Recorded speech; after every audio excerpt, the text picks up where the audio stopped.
Дәстүрдің діндегі орны.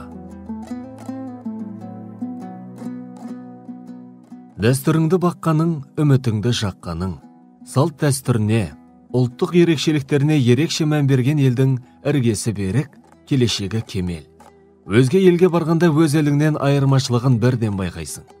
Өз жұртыңның артықшылығын, кемшілігін бағалай аласың. Мұның өзі жаратушының әрбір халықтағы илахи белгілері, хикметі. Тарих беттерін ақтарып отырып, басқыншы елдердің бодан жұрттың ұлттық айырым белгілерін, дәстүрлерін ұмыттыруға тырысқандығын көреміз. Сосын оларға өздерінің тілі мен дінін, мәдени құндылықтарын әкеліп тықпалаған. Ал өзінің тілі мен дінін, салт дәстүрін ұмытып, оның орнына өзгенікін сіңіріп алған жұрттың болашағы жоқ. Ислам діні де мұны құптамайды. Адамзаттың асылы пайғамбарымыз саллаллаху алейхи уассалям мұсылмандардың өзге халықтардың теріс әдет ғұрыптарына еруіне тыйым салған. Өйткені өзгенің қаңсығын таңсық көріп, өзіндегі рухани құндылықтар, қағидаларды аяқ асты еткен кезде иман да жоғалады. Қазақ халқының ислам дінімен таныс болғанына 1200 жылдан астам уақыт өтті. Содан бері салт санасы, әдет ғұрпы, әдебиеті мен мәдениеті мұсылмандыққа бейімделіп, ақырында ислам діні халық ділімен біте қайнасып, ұлттық болмыстың ажырамас бөлігіне айналды. Ислам шариғаты дұрыс ұғымдарды, ізгі мұраттарды бекітіп, бұрыс ұғымдарды тоқтату үшін келді. Сондықтан мұсылман халықтарындағы дәстүрлерді еле бекшейтін басты безбен шариғат болып саналады. Халық ұстанған дұрыс әдет ғұрыптар ислам заңнамасындағы құқықтық нормалардың бастауларының бірі болып саналады. Алла тағала ғафу жолын ұста, ғұрыппен әмір ет, және надандардан теріс айнал деп бұйырған. Ағраф сүресі 199 аят. Алланың елшісіне саллаллаху алейхи уассалям пайғамбарлық түскен кезде арабтардың арасында да алуан түрлі әдет ғұрыптар, дағдылар бар болатын. Пайғамбар саллаллаху алейхи уассалям олардың Құдай тағаланың әмір тыйымына кереғар келмейтінін қабылдап, қарсы келетініне тыйым салды. Шариғатта халыққа үйреншікті болған жақсы дағдылар мен әдет ғұрыптарды дәлел ретінде келтіруді барлық мәзһабтардың имамдары қолдайды. Терминдерге түсініктеме. Асылында, біз қарастырып отырған қазақ тіліндегі ғұрып, әдет сөздерінің түп негізі шариғат терминдері. Мұның өзі халқымыздың шариғатпен сонау ықылым замандардан таныс болғандығын білдіреді. Енді осы сөздердің әр қайсысына жеке-жеке тоқталып, анықтамасын айқындап алайық. Ғұрып. Қазақша ғұрып сөзі, аль-уруф сөзінен шыққан. Араб тілінде адамдарға үйреншікті болған, әдеттегі іс-әрекет, үрдіс деген мағыналарды білдіреді. Аль-уруф сөзінің шариғаттағы терминдік анықтамасы мынадай. Ол ақыл-ойдың, логиканың құптауымен көңілдерге орныққан, адам табиғаты қабыл алатын нәрселер. Әдет сөзі арабтардың аль-ада сөзінен шыққан. Мағынасы адамдар арасында көп қайталанатындықтан дағдыға айналған істер дегенді білдіреді. Әдет және ғұрып сөздерінің мағынасы бірдесе болады. Кейбір шариғат кітаптарында урф сөзін қолданса, енді біреулері әдет сөзіне басымдық берген. Дәстүр сөзі де арабша дустур деген сөздің қазақша баламасы. Арабша мағынасы іс-әрекет жасалатын ереже, заң дегенді білдіреді. Қазіргі араб тілінде бұл негізінен бір елдің конституциясы деген мағынада қолданылады. Бұл сөздің осынау терең мағынасын этимологиялық түп төркінін зерделеп, мынадай ой түюге болады.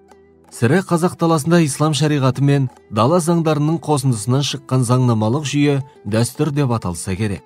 Содан соң ата-баба дәстүрі, салт дәстүр деген ұғымдар пайда болған. Жоғарыда аталған шариғат терминдерінің тілімізге ежелден еніп, кейіннен ауыспалы мағыналарда қолданылуы осындай пікірге жетелейді. Бұл жерде айқындап алуға тиісті бір мәселе бар.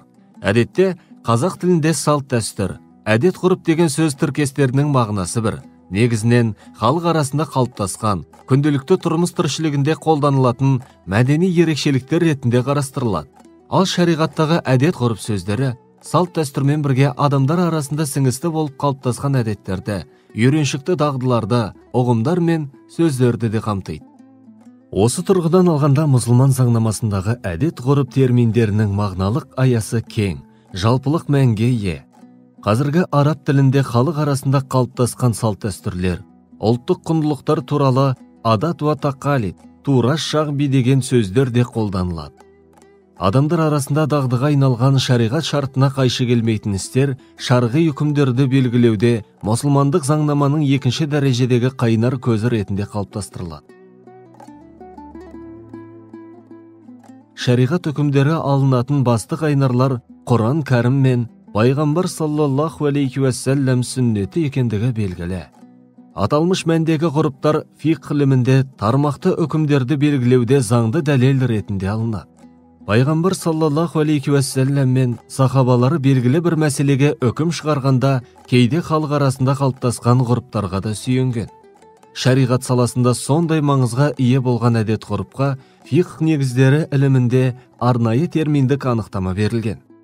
Абдулла ибн Ахмад ән-Насафи өзінің әл-Мустасфа атты еңбегінде былай дейді: ғұрып пен әдет дегеніміз адамдардың көңілдерінде ақылға қонымды болып орныққан, адам табиғаты қабыл алатын нәрселер. Ханафи мазхабының ғұламасы Ибн Абидин әдетке мынадай анықтама берген: әдет деген сөздің негізі көп қайталанғандықтан үйреншікті іске айналған, адамдар арасында ешбір түсіндіруді қажет етпейтін танымал болған, шынайы ғұрыпқа айналған істер дегенді білдіреді. Демек, шариғат қабыл алатын ғұрып, әдет дегеніміз адамның табиғатына танымал, ақыл да, заң да, адамгершілік таразысы да құптайтын оң істер. Әдет-ғұрып жалпы және жалқы болып екіге бөлінеді. Жалпы әдет-ғұрыптарға әртүрлі аймақтарда өмір сүретін мұсылман халықтары арасында белгілі бір уақытта қалыптасқан ортақ танымал әдет-ғұрыптар жатады. Мысалы, үйлену, талақ, сауда, қол өнерге қатысты әдет-ғұрыптар. Ал жалқы әдет-ғұрыптар дегеніміз белгілі бір қаланың, не аймақтың адамдарына ғана таныс әдет-ғұрыптар. Мысалы, қалыңдық мәһрін белгілеудегі аймақтық ерекшеліктер, ақша бірлігі, салмақ, ұзындық өлшемдеріндегі айырмашылықтар. Әдет-ғұрып сипаты жағынан іс-әрекет һәм сөз түріндегі болып екіге бөлінеді. Әр қайсысының анықтамасы төмендегідей. Іс-әрекет түріндегі ғұрып, дағды дегеніміз адамдардың өзара қарым-қатынастары мен іс-әрекеттерінде дағдыға айналған танымал істер. Мысалы, адамдардың сатып алдым, саттым деген сөздерді айтпай-ақ, сауданы қолма-қол жасауды әдет етуі. Сөз түріндегі ғұрып немесе үрдіс дегеніміз белгілі бір адамдар тобының бір сөзді белгілі бір мағынада айтуға дағдылануы. Сол сөзді естіген кезде ойға аталмыш мағына ғана түсуі керек. Мысалы, дирхемді ақша мағынасында қолдану. Сол сияқты, қазақ тілінде намаз дегенде құлшылықтың еске түсуі, Алла, Құдай, Тәңірі дегенде жалғыз жаратушы хақтың еске түсуі, теңге дегенде ақшаның еске түсуі, палау дегенде күріштен жасалған тағамның еске түсуі сияқты. Ал оларды осы қалпынан өзгертудің еш қисыны да жоқ. Адамзаттың әр ұлтқа бөлініп, түрлері мен түстерінің, нәсілі мен тегінің һәм тілі мен диалектісінің әркелкі болуы Алла тағаланың айнымас аяттары.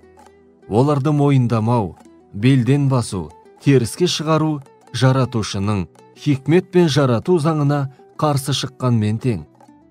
Алла тағала былай дейді: көктер мен жердің жаратылысы және тілдерің мен түстеріңнің әр алуандығы оның белгілерінен.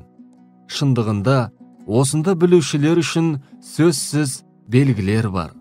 Рум сүресі 22 аят.